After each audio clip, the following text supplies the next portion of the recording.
नमस्कार, जय हिंद, जय भारत। मैं अभिषेक और आप देख रहे हैं हमारा YouTube channel Rudra IAS academy. दोस्तों, एक बार फिर से आप सभी का हमारे इस यूट्यूब चैनल पर हार्दिक स्वागत है।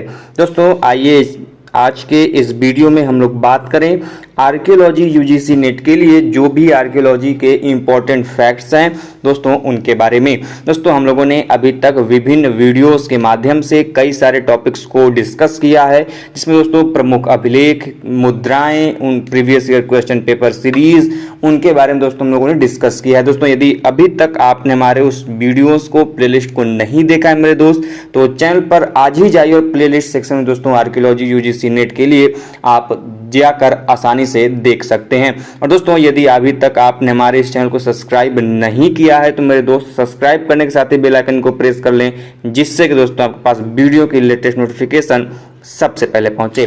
दोस्तों, बिना कुछ समय गवाए आइए चलते हैं अपने प्रश्नों की तरफ। तो जैसा कि आप देख पा रहे होंगे दोस्तों, सबसे पहला पॉइंट है कि भारत में प्राग इतिहास का मुख्यालय प्री हिस्टोरिकल रिसर्च जो हेडक्वार्टर दोस्तों, इसका मुख्यालय कहां पर स्थित है दोस्तों? तो इसका मुख्यालय स्थित है कहां पर? नागपुर में। कहां पर स्थित दोस्तों? नागपुर में दोस्तों भारत का प्राग इतिहास का प्री हिस्टोरिक रिसर्च का मुख्यालय अर्थात हेडक्वार्टर स्थित है। वहीं पर दोस्तों जो दूसरा पॉइंट है कि प्लवन तकनीक क्या होती है दोस्तों? तो प्लवन तकनीक का प्रयोग किया जाता है अनाज के जो दाने मिलते हैं हमको, उनके विषय में जानकारी को प्राप्त करने हेतु इस तकनीक का अनिवार्यतः प्रयोग किया जाता है। जी दोस्तों, जब हम सभी को एक्सकेवेशन के दौरान या फिर किसी साइट पर हमको अनाज के दाने प्राप्त होते हैं दोस्तों, तो उस परिस्थिति में इस प्लवन तकनीक का प्रयोग उस अनाज दानों से प्राप्त विषयों की जानकारी प्राप्त करने के लिए किया जाता है। तो प्लवन तकनीक का संबंध किससे है? साइट पर या पुरास्थल पर प्राप्त अनाज दानों से संबंधित जानकारियों से। वहीं पर दोस्तों तीसरा शब्द पॉइंट जो है कि भारत में जो प्रचलित पाषाण काल की शब्दावलियां हैं दोस्तों, जो भी स्टोन एज के लिए हम लोग यूज करते हैं, वो सभी शब्दावलियां दोस्तों हम लोगों ने कहां से ग्रहण की है दोस्तों? वो सभी शब्दावलियां हम लोगों ने ग्रहण की है फ्रांस देश से। दोस्तों, स्टोन एज के जो विभिन्न प्रकार के हम लोग यूज करते हैं वर्ड, जैसे चॉपर हो गया, चॉपिंग हो गया, सूलियन हो गया, कई सारी चीजें होती हैं, मुस्टेरियन हो गया, ये जो चीजें जो शब्दावलियां हैं, ये इनका प्रयोग हम लोगों ने कहां से सीखा है? इनका प्रयोग हम लोगों ने दोस्तों फ्रांस से सीखा है। वहीं पर दोस्तों अगला पॉइंट है कि भारत में जो पहला प्रथम एशियाई पुरातत्व सम्मेलन हुआ था दोस्तों, यह कब और कहां हुआ? बहुत इंपॉर्टेंट है। तो प्रथम एशियाई पुरातत्व सम्मेलन 1961 को अर्थात 1961 को दोस्तों कहां पर हुआ दोस्तों? तो भारत की राजधानी क्षेत्र दिल्ली में हुआ था। ध्यान रखिएगा कि प्रथम एशियाई पुरातत्व एशियाई सम्मेलन कहां पर हुआ? दिल्ली में हुआ। कब हुआ? 1961 में हुआ। वहीं पर दोस्तों जी उसामपुर क्षेत्र है दोस्तों, जो कि कर्नाटक के हुंसगी या फिर कह लें कि कामता हल्ला घाटी में स्थित जो इसामपुर दोस्तों, यह एक ऐसा पूरा पाषाणकालीन पैलियोलिथिक दोस्तों साइट है जहां के दोस्तों पत्थर के, जिसको हम लोग एसूलियन औजार बोलते हैं दोस्तों, उनके बनाने वाला केंद्र था। ये दोस्तों इस इसामपुर को हम लोग किस रूप में जानते हैं, क्यों प्रसिद्ध है दोस्तों? क्योंकि इसामपुर से ही हमको दोस्तों पैलियोलिथिक पीरियड के पूरा पाषाण काल के दोस्तों हमको पत्थर के एसूलियन प्रकार के जो उपकरण बनाए जाते थे, जो टूल्स बनाए जाते थे, उनकी प्राप्ति हमको यहीं से होती है। इसामपुर स्थित कहाँ है दोस्तों? तो इसामपुर स्थित है कर्नाटक के हुंसगी या फिर कह लें कामता हल्ला घाटी में स्थित है। वहीं पर दोस्तों ये जो एसूलियन टूल्स मिले हैं, उनके कई प्रकार हमको मिले हैं। औजारों में हमको हस्तकुठार मिला है, क्लीवर मिले हैं, स्क्रैपर मिले हैं, परंतु अधिकतर औजार जो हमको इसामपुर से प्राप्त होते हैं दोस्तों, वो अर्धनिर्मित अवस्था में, अर्थात यह पूर्ण रूप से बनाए नहीं जा चुके हैं, इनको आधा निर्मित करके ही छोड़ा जा चुका है। अब इसकी क्या कारण है, क्या रीजन है, इसके जब हम लोग डिटेल में कभी पढ़ना होगा तब बात करेंगे। अभी फिलहाल इतना जानिए कि अधिकांश औजार यहाँ पे हमको अर्धनिर्मित अवस्था में मिले हैं। वहीं पर दोस्तों मध्य पाषाण युगीन औजारों की श्रेणी में अधिकांशतः जो उपकरण हमको देखने को मिलते हैं दोस्तों, वो चर्ट पत्थर से बने हैं और अधिकांश उपकरण दोस्तों फ्लेक उपकरण हैं। अच्छा, फ्लेक उपकरण क्या है? दो प्रकार के उपकरण होते हैं, कोर उपकरण, एक फ्लेक उपकरण।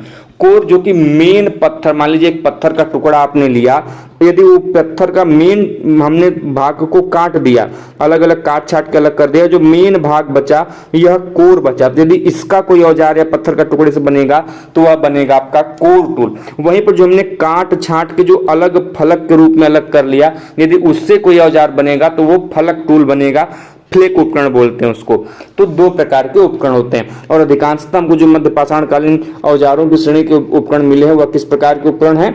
फ्लेक उपकरण है। किस पत्थर के बने हैं? चट पत्थर के। अगला पॉइंट दोस्तों कि जो बुदिहाल है, कौन सा दोस्तों? बुदिहाल है, यह नवपाषाणिक पुरा स्थल है, नियोलिथिक का साइट दोस्तों। इस बुदिहाल से हमको सामुदायिक भोज या फिर उत्सव का साक्ष्य देखने को मिलता है। बहुत ही इंपॉर्टेंट है, ध्यान रखिएगा कि सामुदायिक भोज अर्थात उत्सव का प्रमाण हमको कहां से देखने को मिलता है दोस्तों? तो यह बुदिहाल से हमको देखने को मिलता है, जो कि किस काल का दोस्तों साइट है? यह एक नवपाषाणिक साइट है अर्थात नियोलिथिक पीरियड का यह आर्कियोलॉजिकल साइट है। वहीं पर बात करें दोस्तों बिलासुरगम की, दोस्तों इस बिलासुरगम जो है दोस्तों यह उच्च पुरा पाषाणकालीन स्थल है दोस्तों, अर्थात अपर पैलियोलिथिक पीरियड का दोस्तों यह एक साइट है। और यहां से दोस्तों भारत में प्राचीनतम चूल्हे का पुरातात्विक अवशेष हमको प्राप्त होता है। तो ध्यान रखिएगा, यदि प्रश्न पूछे कि प्राचीनतम चूल्हे का प्रमाण कहां से प्राप्त हुआ है दोस्तों, तो यह प्राप्त हुआ है बिलासुरगाम से। किस काल का है? काल भी इंपॉर्टेंट है, तो यह है आपके उच्च पुरा पाषाणकालीन युगीन आपका संस्कृति का यह स्थल है। क्या प्राप्त हुई है? प्राचीनतम चूल्हे का। और यह भी पूछ सकता है प्रश्न घुमा के कि जो बिलासुरगाम है किस लिए प्रसिद्ध है? तो ध्यान रखिएगा प्राचीनतम चूल्हे के प्रमाण के लिए। वहीं पर बात करें दोस्तों यदि पैसरा की, बहुत ही इंपॉर्टेंट और फेमस आर्कियोलॉजिकल साइट दोस्तों, ये जो पैसरा है दोस्तों यह बिहार के मुंगेर जिले में स्थित है। कहां पर दोस्तों? बिहार के मुंगेर जिले में स्थित दोस्तों। और यहां से पैसरा दोस्तों भारत में निम्न पुरा पाषाण युग की अर्थात लोअर पैलियोलिथिक पीरियड के दोस्तों हमको प्राचीनतम झोपड़ियों के प्रमाण हमको प्राप्त होते हैं। ध्यान रखिएगा पैसरा किस लिए फेमस है? प्राचीनतम झोपड़ियों के प्रमाण के लिए फेमस दोस्तों। और यहां से हमको पैसरा से दोस्तों 8 खंभों के लिए किए गए छिद्र, जिनको हम स्तंभ छिद्र बोलते हैं दोस्तों कह लें, या फिर गर्त छिद्र बोल रहे दोस्तों, एवं जो घास फूस के छत एवं घर का प्रमाण दोस्तों यहां से हमको प्राप्त होते हैं। तथा साथ में दोस्तों यहां पर हमको मध्य पाषाण युगीन चबूतरा, मेसोलिथिक पीरियड का चबूतरा भी प्राप्त किया गया है। तो आपको 3 पॉइंट पैसरा से आपने सीखे। पहला कि यहाँ पे प्राचीनतम झोपड़ियों के प्रमाण है, वह जो झोपड़ियों के प्रमाण है हमको वहां पर 8 खंभों के लिए जो छिद्र किए गए हैं उनसे प्राप्त होता है कि भैया यहाँ पर झोपड़ी रहा होगा और झोपड़ी जो रही होगी वह घास फूस की रही होगी। और तीसरा पॉइंट ये दोस्तों कि यहाँ के पैसरा के जो मध्य पाषाणकालीन स्थल दोस्तों, वहां से एक मध्य पाषाण युगीन चबूतरा मेसोलिथिक पीरियड का फ्लोर वहां पे हमको देखने को मिलता है। पैसरा स्थित कहां पर है? तो यह मुंगेर जिला में स्थित है। पैसरा किस काल का प्रतिनिधित्व करता है? तो निम्न पुरा पाषाण काल अर्थात लोअर पैलियोलिथिक पीरियड का। इतनी बातें आपको ध्यान में रखनी है। अगला पॉइंट दोस्तों कि 2001 में औदे जो कि तमिलनाडु में दोस्तों स्थित है, बहुत ही इंपॉर्टेंट पूरा स्थल है, खासकर मानव उद्भव एवं विकास के दृष्टिकोण से दोस्तों, क्योंकि हाल ही में दोस्तों 2001 में जब औदे तमिलनाडु में रिसर्च किया गया, खोज की गई दोस्तों, तो यहां से हमको अस्मीकृत मानव शिशु का कपाल प्राप्त हुआ है। अस्मीकृत मानव शिशु का कपाल प्राप्त हुआ है दोस्तों। ध्यान रखिएगा इंपॉर्टेंट है कि औदे किस लिए फेमस है? क्योंकि यहाँ पर हमको अस्मीकृत मानव शिशु कपाल प्राप्त हुआ। कब हुआ? 2001 में हुआ। और औदे स्थित कहां पर है? तो तमिलनाडु में स्थित है। वहीं पर दोस्तों यदि हम बात करें कि अतिरम पक्कम से हमको मानव पैर की अस्थियां भी प्राप्त हुई हैं, जिसको हम लोग सैंपल में टीबिया कहते हैं। जो टीबिया प्रकार की हड्डी होती है दोस्तों मानव के पैर में, उसकी प्राप्ति हमको अतिरम पक्कम से देखने को मिलती है।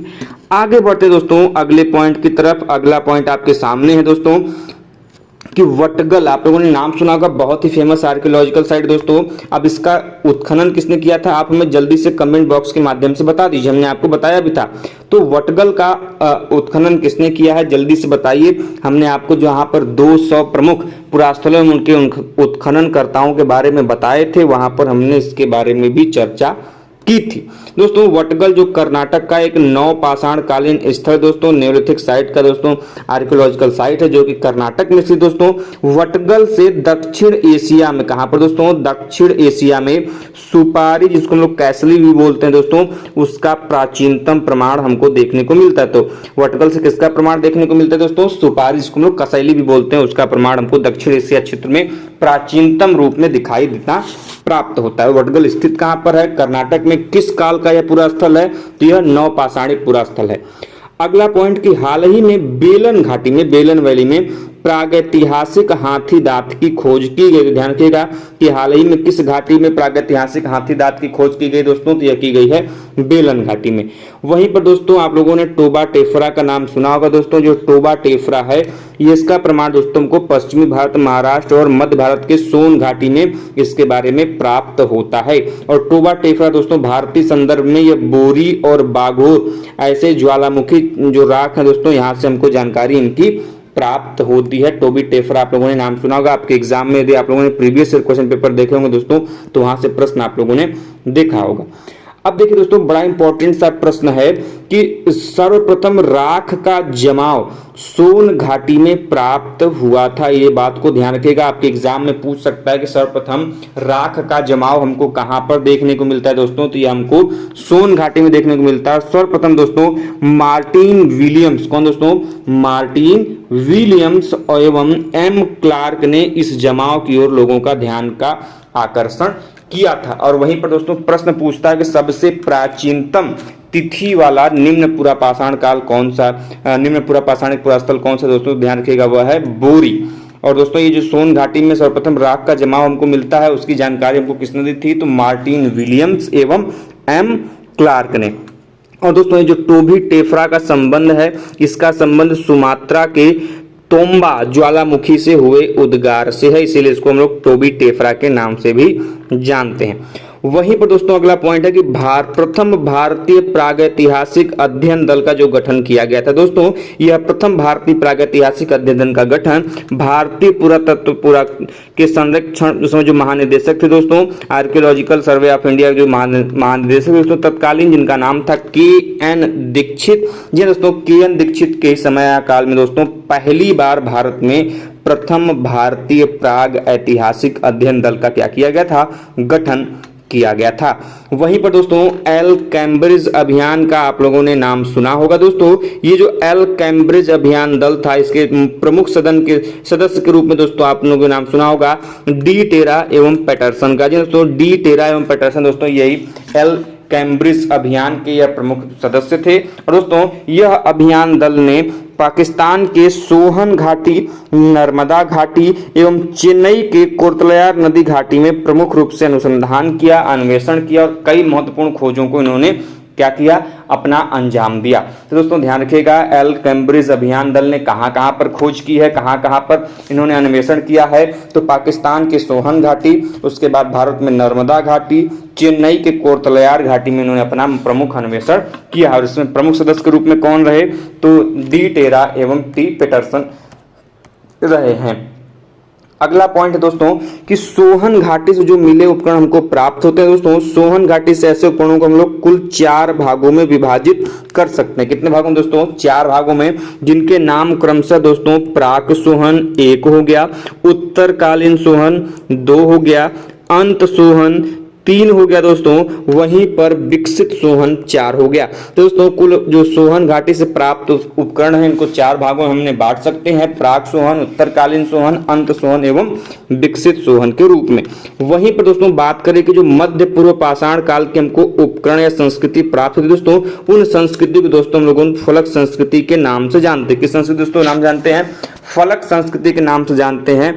इसका कारण दोस्तों ये है कि इस मध्य पूर्व पाषाण काल की संस्कृति में दोस्तों हम लोगों को जो भी उपकरण प्राप्त होते हैं दोस्तों, उनका निर्माण मुख्यतः फलक पर किया गया है, फ्लेक पर किया गया दोस्तों। इसी कारणवश इनके प्राप्त उपकरणों के प्रकार पर दोस्तों इन संस्कृतियों को फलक संस्कृति भी कहा जाता है। और फलक संस्कृति किस काल की है, बड़ा महत्वपूर्ण काल है दोस्तों, यह है मध्य पूर्व पाषाण काल की। वहीं पर दोस्तों जो उच्च पूर्व पाषाण काल है, अपर पैलेलिथिक पीरियड, दोस्तों यहाँ पर उपकरणों के रूप में किन उपकरणों का प्रयोग किया जाता है, बहुत इंपॉर्टेंट है, कई बार एग्जाम में आया दोस्तों।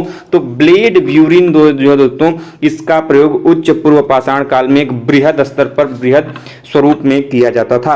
वहीं पर दोस्तों बात करें कि सोन घाटी के जो पूरा पाषाण के स्थलों में बात करें, सिंहावल की, ध्यान रखिएगा जितने भी पुरास्थल की मैं बात कर रहा हूं, यह कब सब कहां पर स्थित है, सोन घाटी के पूरा पाषाण स्थल हैं। सिंहावल हो गया, नकझर खुर्द हो गया, पटपरा हो गया, खवतेही हो गया, बाघौर हो गया, यह सभी सोन घाटी के प्रमुख पूरा पाषाण स्थल हैं। और दोस्तों बात करें खुंटेली, रामनगर और घोघरा जैसे पूरा पाषाण कालीन स्थल भी सोन घाटी में ही स्थित हैं। तो आप सभी को जितने भी पुरास्थल हैं, चाहे वो सिंहावल हो, नगजर खुर्द हो, पटपरा हो, खैतोही हो, बाघौर हो या फिर खुंटेली, रामनगर, घोघरा हो, दोस्तों यह सोन घाटी के पूरा पाषाण कालीन उपकरण है जो कि उन सोन घाटी में स्थित है। ध्यान रखिएगा, इंपॉर्टेंट है।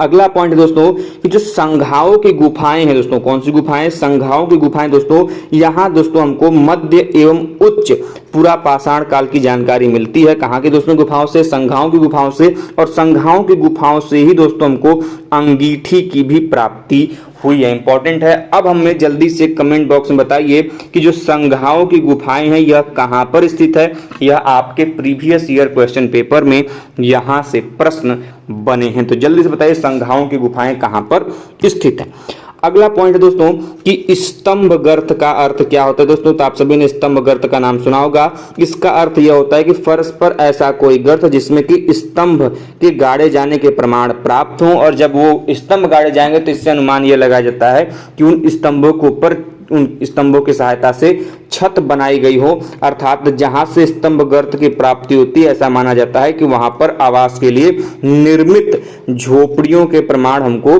बताए प्राप्त होते हैं। अभी कुछ देर पहले ही हमने आपको एक 8 छिद्र वाले, स्तंभ छिद्र वाले स्थान का नाम बताया था। जल्दी से बता दीजिए भैया कि वह स्तंभ छिद्र कौन सा था जहां से हमको इस 8 छिद्रों वाले स्तंभ गर्त की प्राप्ति हुई थी। देखें आपकी कितनी, थोड़ा सा ध्यान से आप लोग पढ़ रहे हैं ये भी जान लें।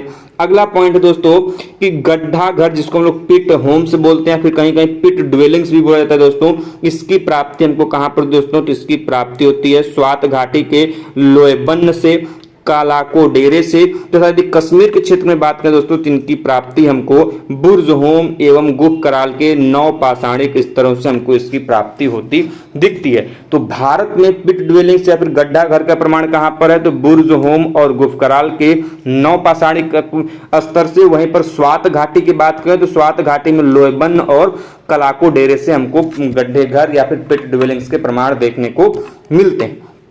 आगे बात करें दोस्तों कि जो फ्लूटिंग है यह क्या है दोस्तों, तो फ्लूटिंग मध्य पाषाण कालीन जो उपकरण बनाए थे दोस्तों, मेसोलिथिक पीरियड के जो टूल्स हैं उनको बनाने की दोस्तों एक विशिष्ट प्रकार की तकनीक थी दोस्तों। इन मध्य पाषाण कालीन उपकरणों को बनाने की तकनीक को फ्लूटिंग के नाम से भी हम लोग जानते हैं। वहीं पर बात करें दोस्तों प्राकृतिक गुहावासों को, जिसको हम लोग दोस्तों इंग्लिश में रॉक शेल्टर्स बोलते हैं दोस्तों, इन रॉक शेल्टर्स की प्राप्ति दोस्तों हम लोगों को इंडिया में कुरनूल, संघाओ, देखिए अभी संघाओं के बारे में हमने बात की थी, एवं भीमबेटका जैसे स्थलों से प्राप्त हुई है दोस्तों। यह जो कुरनूल, संघाओ एवं भीमबेटका है दोस्तों, यह एक ऐसे गुहा क्षेत्र हैं, रॉक शेल्टर्स हैं, जहां पर मानव उस समय क्या करता था, तत्कालीन रूप से निवास करता था। खासकर बात कर जा रही है भीमबेटका की दोस्तों, तो जो भीमबेटका है यहां से दोस्तों हमको मध्य पाषाण कालीन दोस्तों पुरास्थलों की प्राप्ति होती है। यहाँ पर जो निवास स्थल था मध्य पाषाण कालीन पुरास्थलों की, यहाँ से हमको पेंटिंग्स के प्रमाण मिलते हैं। और इसी स्थान को दोस्तों B.S. वाकड़कर ने खोज निकाला था, और B.S. वाकड़कर को दोस्तों भारतीय प्रागैतिहासिक चित्रकारी का जनक के रूप में भी जानते हैं। वहीं पर बात करें दोस्तों कि मध्य पाषाण युगीन स्थल, जिसको दोस्तों हम लोग महदहा एवं दमदमा के नाम से जानते हैं दोस्तों, यह महदहा एवं दमदमा से हमको हिरण की 2 प्रजातियों के दांत मिले हैं। कहां से दोस्तों, तो महदहा एवं दमदमा। और ये किस काल के दोस्तों, तो यह आपके मध्य पाषाण कालीन पुरास्थल हैं। वहीं पर दोस्तों 9 पाषाण कालीन स्थल जिसका नाम है कोडेकल दोस्तों, यहां से हिरण की 3 प्रजातियों के अवशेष हमको मिले हैं। कोडेकल क्यों फेमस है, क्योंकि यहाँ पर हिरण की 3 प्रजातियों के अवशेष मिले हैं। महदहा एवं दमदमा क्यों प्रसिद्ध है दोस्तों, क्योंकि यहाँ पर हिरण की 2 प्रजातियों के दांत हमको मिले हैं। वहीं पर बात करें दोस्तों कि मानव द्वारा सर्वप्रथम प्रयुक्त जो अनाज था दोस्तों वह कौन सा अनाज था? जौ था। आप सभी लोग जानते हैं, कई लोग हालांकि ऑप्शन में गेहूं टिक लगा के चले आएंगे, लेकिन ध्यान रहे मेरे भाई, गेहूं नहीं था। प्रयुक्त अनाज पहला कौन था? वह था आपका जौ। वहीं पर बात करें दोस्तों कि तांबा वह धातु है जिसका मानव ने सबसे पहली बार प्रयोग किया था। तो मानव के द्वारा प्रयुक्त किया गया प्रथम धातु वह कौन सा दोस्तों?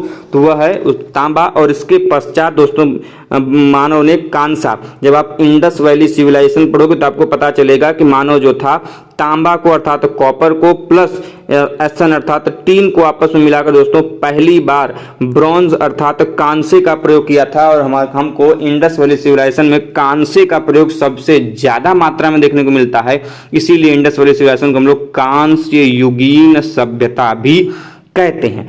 और इसके पश्चात दोस्तों इंडिया में लोहे का भी प्रमाण हमको देखने को मिलता है। लेकिन ध्यान रहे, इंडस वैली सिविलाइजेशन के लोग लोहे के ज्ञान से अपरिचित थे। और बाद में आप जब ऋग्वेद या फिर अथर्ववेद की तरफ चलोगे तो आपको पता चलेगा कि पहले अयस शब्द, कृष्ण, श्याम, कृष्ण, ऐसे शब्द हमको लोहे के संदर्भ में दिखाई देते हैं। खैर वो बात की चीजें हैं। आगे बढ़ते हैं दोस्तों अगले पॉइंट की तरफ। अगला पॉइंट आप देख पा रहे होंगे, आपके सामने है कि बागोर एवं तिलवाड़ा जो दोस्तों गुजरात में स्थित है दोस्तों, वहां से लंगनाज, कनेवल, लाटेश्वर, रतनपुर दोस्तों, और मध्य प्रदेश में जो भीमबेटका और आदमगढ़ है दोस्तों, उत्तर प्रदेश में सराय नहर, दमदमा और महदहा दोस्तों, इन मध्य पाषाणकालीन युगल पुरातन दोस्तों को पशुओं की हड्डियां प्राप्त हुई हैं। लेकिन इंपॉर्टेंट चीज क्या है आपको ध्यान देना है कि जितने भी पुरास्थल हैं यह मध्य पाषाणकालीन पुरास्थल है, पॉइंट नंबर 1। और इन मध्यकालीन पुरास्थलों की आपको स्थिति दी हुई है कि बागोर, तिलवाड़ा, लंघनाज, कनेवल, लाटेश्वर, रतनपुर, ये आपके कहाँ पर हैं? गुजरात में है। मध्य प्रदेश में दोस्तों दिया है पुरास्थलों का नाम भीमबेटका और आदमगढ़। वहीं पर सराय नहर राय, दमदमा और मदहा ये दोस्तों उत्तर प्रदेश में स्थित हैं। और इन सभी मध्य पाषाणकालीन पुरास्थलों से पशुओं की हड्डियों की प्राप्ति हुई है। आगे बढ़ते दोस्तों अंतिम पॉइंट्स की तरफ हम लोग बढ़ रहे हैं कि जो भारत में जो जंगली देखिए चावल अनाज है, चावल के 2 प्रकार की वैरायटी प्राप्त होती है। एक जो कि प्राकृतिक रूप से जंगलों में जमते हैं उनकी प्राप्ति, और दूसरी प्राप्ति दोस्तों जिसे मानव ने अपने से खेती करके कृत्रिम रूप से उपजाया है। दोस्तों चावल के जो जंगली प्रकार है जो कि प्राकृतिक रूप से उगते हैं उनको दोस्तों हम लोग उनका जो वैज्ञानिक नाम है, कई बार एग्जाम में पूछा गया है, उनको ओराइजा रूपी फोरोजेन बोलते हैं। क्या बोलते हैं? ओराइजा रूपी फोजेन बोलते हैं दोस्तों। और संस्कृत में इन्हीं जो जंगली चावल है उनके लिए निवार शब्द का प्रयोग किया जाता है। किस शब्द का? निवार शब्द का प्रयोग किया जाता है। और भारत में दोस्तों ऐसे जंगली चावल का प्रमाण हमको या प्राप्ति चौपानी मांडो से प्राप्त होती है। कहां से? चौपानी मांडो से प्राप्त होती है दोस्तों। वहीं पर जो खेती के द्वारा प्राप्त धान की प्रजाति है जिसके लिए दोस्तों वैज्ञानिक शब्द ओराइजा सटाइवा का प्रयोग किया जाता है, जिससे कि आप लोग भली भांति परिचित भी होंगे दोस्तों। ऐसे खेती के द्वारा प्राप्त जो चावल दोस्तों इनके प्रमाण हमको भारत के संदर्भ में लहुरा देवा, कोल्डिहवा, दमदमा और कुंझुन आदि से प्राप्त होते हैं। तो आपको ध्यान देना है जो लहुरा देवा, कोल्डिहवा, दमदमा, कुंझुन से प्राप्त हो रहा है यह खेती के द्वारा प्राप्त चावल है। वहीं पर जो चौपानी मांडो से प्राप्त है दोस्तों यह जो चावल है यह जंगली चावल है। दोनों के आप लोगों को वैज्ञानिक नाम भी ध्यान में रखने होंगे कि जो जंगली प्रकार का चावल है उसका वैज्ञानिक नाम ओराइजा रूपी फोजेन है। और वहीं पर दोस्तों जो खेती के द्वारा प्राप्त चावल होता है उसका जो वैज्ञानिक नाम होता है वह होता है ओराइजा सटाइवा। और अंतिम पॉइंट की तरफ चलते हैं दोस्तों कि औद्धारिक पुरातत्व क्या होता है। तो सिंपल सा इसका आपको नाम में ही समझ में आ रहा होगा, उद्धार वाला पुरातत्व। तो महानिदेशक जो उस समय एसआई के महानिदेशक थे श्री जगपति जोशी के कार्यकाल में दोस्तों पहली बार आंध्र प्रदेश में कुडवल्ली संगमेश्वर के मंदिर के डूब क्षेत्र से हटाकर था, जहां से वो डूब रहा था दोस्तों उस क्षेत्र से हटाकर वहां से 22 किलोमीटर की दूरी पर पुनः स्थापित कर देना ही इसे औद्धारिक पुरातत्व की संज्ञा दी जाती है। और ये किसके शासनकाल में हुआ, किसके कार्यकाल में हुआ दोस्तों? तो यह हुआ उस समय के तत्कालीन महानिदेशक श्री जगपति जोशी के शासन काल में। तो दोस्तों हम लोगों ने इस प्रकार से आज के इस वीडियो में प्रमुख रूप से जो इंपॉर्टेंट आर्कियोलॉजिकल फैक्ट्स है जिनसे आपसे एग्जाम में प्रश्न बनते हैं उनकी चर्चा की। वीडियो कैसा लगा दोस्तों कमेंट बॉक्स के माध्यम से हमें जरूर बताइएगा। यदि कोई डाउट, कोई भी कंफ्यूजन, तो हमें कमेंट बॉक्स में जुड़कर हमसे बातें करें, जहां दोस्तों हम आपके सभी कंफ्यूजन्स को, डाउट्स को दूर करने की पूरी कोशिश करेंगे। और दोस्तों उम्मीद करता हूं कि वीडियो पसंद आई होगी। दोस्तों वीडियो पसंद आई हो तो हमारे इस चैनल को अपने दोस्तों के साथ दोस्तों जरूर शेयर करिए। जितनी संख्या होगी उतना वीडियो बनाने में, आप लोगों की सहायता करने में और भी आनंद आएगा। दोस्तों इसी उम्मीद से कि आपको वीडियो पसंद आई होगी। मिलते हैं ऐसे ही अपडेट और इंफॉर्मेशन के साथ नेक्स्ट वीडियो में।